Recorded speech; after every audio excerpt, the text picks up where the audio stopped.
So, Shadowkeep has been out for about a week and a half now. Usually I do first impressions of an expansion or season pretty early into the launch, maybe like 1 or 2 days. But Shadowkeep and Season of the Undying were a little different than our typical release. Most full releases or expansions we've gotten, Destiny 1, Taken King, Rise of Iron, Destiny 2, Forsaken, these were front-loaded experiences. You could just boot up and mow through everything, at least story-wise, in the first day. They were also individual story event-like expansions, not really connecting to anything else. I was waiting to see if with Shadowkeep we'd get a follow-up mission to the end of the story campaign or the raid or anything like that before I talked about my experiences with the story. Seasonal content and story arcs are going to be more drip-fed like we've been seeing with the previous 2 seasons. Not only that, but seasonal story content will be connected together, the events of one leading into the events of the next. With that, let's talk about the story. The story, when things were new or when you were in new places, intrigued me. The pyramid ship reveal was awesome as someone who isn't as in tune with the lore as others might be, and I was excited to learn more about it. The issues that I had with the story were the times where we aren't learning more about the pyramid ship, which felt like most of the campaign. Most of the campaign was busy work, collecting armor pieces and doing menial things on the moon. Maybe if you haven't played D1, the novelty of the moon didn't wear off as quickly for you as it did for me. The first mission, the Cryptoglyph mission, and the final mission were the most interesting to me because we got to hit new places and learn new things. The final mission was cool, but I still didn't really feel like I had a good grasp on who our enemy is, despite the final cutscene and despite finishing the raid afterwards. We get the unknown artifact from the pyramid ship, and then we track it down into the raid, and then we get to the end of the raid, and the signal stops, and then now what? I'm sure there's stuff in the lore, I haven't read it yet. Things did end pretty abruptly, which is why I waited a little bit for this video, to see if something was coming afterwards.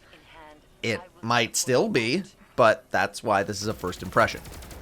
The moon itself is a pretty faithful recreation of the Destiny 1 version, not that I was expecting much different. The moon absolutely feels like one of the biggest destinations the game has ever gotten when you include the entire depths of the Hellmouth. One thing in particular I want to mention are the Lost Sectors. Who's ever on Team Lost Sector over at Bungie, these are by far the most impressive Lost Sectors the game's ever seen. I was confused as to why so much effort felt like went into these things when we only seem to interact with them once a week with an Eris bounty. I would have loved to experience more kinds of these new places during the campaign. I know Lost Sectors are a really small part of the Destiny experience, but I wanted to mention their improvement. Well, after you finished the campaign, you started the leveling experience up to 900. I'm not going to dwell on getting 900 too much since it's pretty easy to do, almost to the point that it doesn't even feel like it needs to exist. Probably could have just made it like 800, but that doesn't really matter too much. In Forsaken, the leveling experience was all over the place, even if on a grand scale it made sense. Certain activities had different power levels attributed to them, and then when you out-leveled those things, the reward from those things got weaker to incentivize doing higher level stuff. On paper, makes sense. In practice, just kind of made it a game of, wait, is this gonna level me up or no? Shadowkeep says, alright, forget all that. You're gonna get a static 3 power upgrade on a powerful, or maybe a little bit higher if it's tier 2 or pinnacle reward. And that's fine. I'm glad a lot of the reward sites were cut. All year 2 stuff for the most part is cut. It actually feels possible to hit everything in a week. There's still some nuance for super min-max leveling, but now that the raid is out and contest mode is gone, you don't really need to do that. The lectern, next to Eris, is essentially a streamlined black armory forge system. You grab your essence, aka weapon frame, you complete objectives on it, and then you go back to the lectern to make it, aka forge it. This time around though, you don't need to run a forge to make the weapon.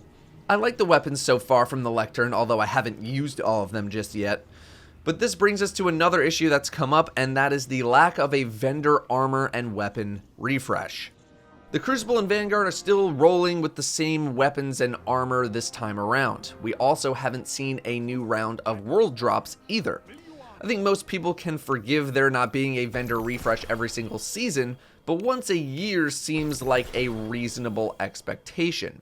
Did the lack of new vendor items and world drops greatly impact my experience so far? No. Would I have liked to have seen new stuff? Absolutely. It would have been nice. I think the reason it hasn't impacted me is that Universal Ornaments, for me, is satisfying that itch for new armor now that past Eververse items are able to be used on all Armor 2.0 armor. It's basically like having a bunch of new armor sets, even if they aren't technically new, they feel new since I never got to use Eververse armor. However, if you don't have a ton of Eververse ornaments or use them a lot, then I could see how you'd be more upset at this. I've seen a lot of comparisons to other expansions and seasons and how Rise of Iron had this and Shadowkeep doesn't have that, and I don't think those are 100% fair comparisons to make because the game is very different now than it was 3 years ago. My guess as to why some of these things might have not shown up, to play a little devil's advocate, is the cost to reward ratio. The first time you see a new world drop, you're going to say, oh, that's cool, new drop. Then literally every time after that, you will see if it has a good roll, and then if it doesn't, it is immediately trashed. I'm guessing that to Bungie, the reward of putting a new world drop gun into players' hands is the player's initial reaction of, oh, neat. It seems like they focused on new activities exclusively in terms of getting new drops into the game, which is understandable, and, of course, Eververse. Let's talk new sandbox and combat next. Overall, not a dramatic difference compared to the previous year in terms of gunfights, but things are definitely more lethal now and take a little bit longer to kill. I felt this more during the first week when I was just using whatever garbage I could find for power levels, but as I've leveled up and gotten more familiar with the new combat, I'm almost back to my old stomping through everything ways. Recluse is unfortunately still a beast in both PvE and PvP, and until something is done about it, it will remain in its position. Armor 2.0 is really great. I love having more control of how I choose to build my character, and the freedom. We haven't seen these levels of player agency in the game for quite a long time, if ever. People are coming up with awesome character builds, and I cannot wait to explore it more. I've already come up with 2 builds, one of my Titan, one of my Warlock, that I really want to see put to their maximum potential. I talked about this in an earlier video, but so far I enjoy the concept of the seasonal artifact favoring certain subclass elements and gameplay elements more than others. I want to be pushed out of my comfort zone and experiment with new stuff every once in a while. I just never really had the incentive to since I try to use the best stuff most of the time, and I want to use the best stuff. Now, if the seasonal artifact is telling me that void grenades are going to weaken targets, hey, guess what? We're going to be playing with void subclasses for a little bit. Oh, arc melees do bonus stuff? We're going to make an arc melee build. I like when my brain gets to start thinking, and it blends in right with Armor 2.0. Finishers are fine. They're fine. I'm not super enthralled by them, but I don't hate them. At the moment, most of my finisher use is for bounties or for finishing off high health targets so that I don't need to burn any extra ammo. Once I start incorporating mods a bit more into my gear, I might utilize finishers more than I am right now, but without mods, just straight up finishers, they're fine. They add some value to the game, they contribute positively to the game. I've done a limited amount of PvP since launch, really only doing it for bounty completions. Bungie very recently nerfed power ammo drops in PvP playlists, reducing how many times it spawns per match, and that was definitely an annoying problem. I know Bungie toned down how much ammo people can get out of a box, but when multiple people can claim ammo at a time, you oftentimes end up with more total power ammo in the match compared to how it used to be. That was going to be my feedback until they nerfed spawn rates, so now I need to see where things are with toned down power ammo, but I'm just going to take a wild guess here and say that it's going to be a bit more enjoyable. The Vex Offensive launched on Raid Day, which I thought was cool. You had your raiders hitting the Black Garden, but those who couldn't raid could contribute to the story caused by defending the moon or going on their own Vex Offensive. The actual Vex Offensive activity is fine. It's obviously sort of a spin-off of the Menagerie, a little bit, with it being a 6-man activity requiring occasional objectives to be done, but it's mainly about killing Vex. A lot of Vex, with the occasional not killing Vex objective. Killing crystals, those are not oracles, okay, those are crystals. Oracles are different. Staying in a plate, etc.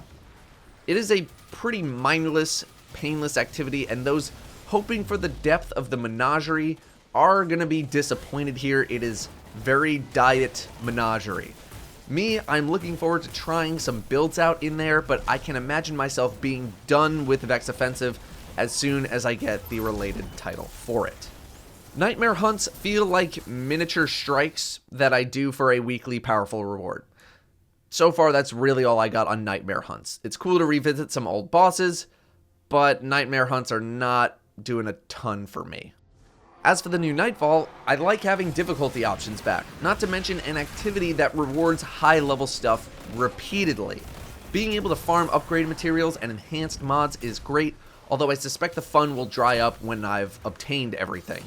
Still, I enjoy having activities that are going to kick my ass for a little while. And it really made me realize how much I miss multiple difficulty options for the raid. We'll talk about the raid in its own video in the future, but the difference from going from contest mode to normal mode is night and day. I would absolutely love to see raids have a mode similar to contest mode back. I don't know, call it prestige mode. The problem there has always been the rewards and incentives to do such a thing, and until that problem is solved, I don't see the raid getting another difficulty option, which sucks. For my raid team, the raid went from contest mode misery to a complete joke as soon as it was turned off. This is mainly with regards to the combat portion of the raid, not the mechanical parts. I realize that I am in the minority with this opinion, as the raid is still difficult for plenty of people, but that difficulty is most likely coming from the mechanics and not because people can't kill a Minotaur. Let's talk business a little bit. Season ranks.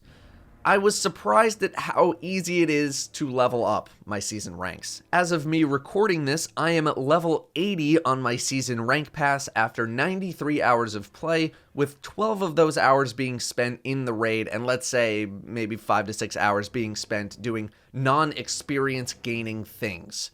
So, about an average of 1 level per hour. Maybe a little bit more. But if you really purely focus on leveling your season ranks, you can probably get a pace much faster than that. My biggest piece of advice for speed leveling season ranks is bounties. Bounties everywhere you go. Grab them. Do them. Even the ones on EDZ, Titan, Nessus, they give tons of experience, and they're the easiest bounties in the game to do. Season ranks aren't as big of a deal as I thought they were going to be. Obviously, I'm still a little miffed at being able to just straight up get an exotic right away, but otherwise, the other gameplay-based rewards aren't really super impactful. They don't break the game because their stat rolls aren't great. It doesn't create a pay-to-win situation there, at least I don't think so.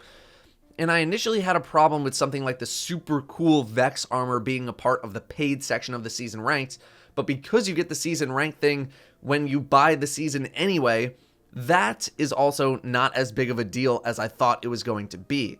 I wanted to be mad because it was cool looking armor, but you had to buy something, whereas in reality, if you're playing the new season frequently, you're probably going to get that armor set. You do have to earn those ornaments by playing the game a lot, although I will still likely continue to have a problem with being able to eventually buy the ranks. I think another reason I don't have as big of a problem with this as I thought I was going to is that the amount of XP you need to level up each rank doesn't go up. It's always 100,000. It doesn't feel like a slog to level it up, and it incentivizes picking up bounties and getting them done, which also speeds up the leveling process of your seasonal artifact. Finally, I haven't gotten to play any of the new player experience in New Light, but I've been hearing growing feedback that it feels like it's not structured very well for brand new players who don't have a guide, and feels more designed for people who have friends already playing who can show them the ropes. I'll try to research this a little bit more in the near future. That's all I got. So far, I think Shadowkeep has met my expectations for amount of content it would deliver and quality of that content. Shadowkeep was not going to be Forsaken sized or scaled. It was going to be more Rise of Iron sized, and I pretty much think they hit that mark. Although content-wise and feature-wise, it's a bit bigger. Feel free to drop your own first impressions in the comments. If you enjoyed this video, a positive rating is appreciated. Thanks for watching, and I'll see you next time.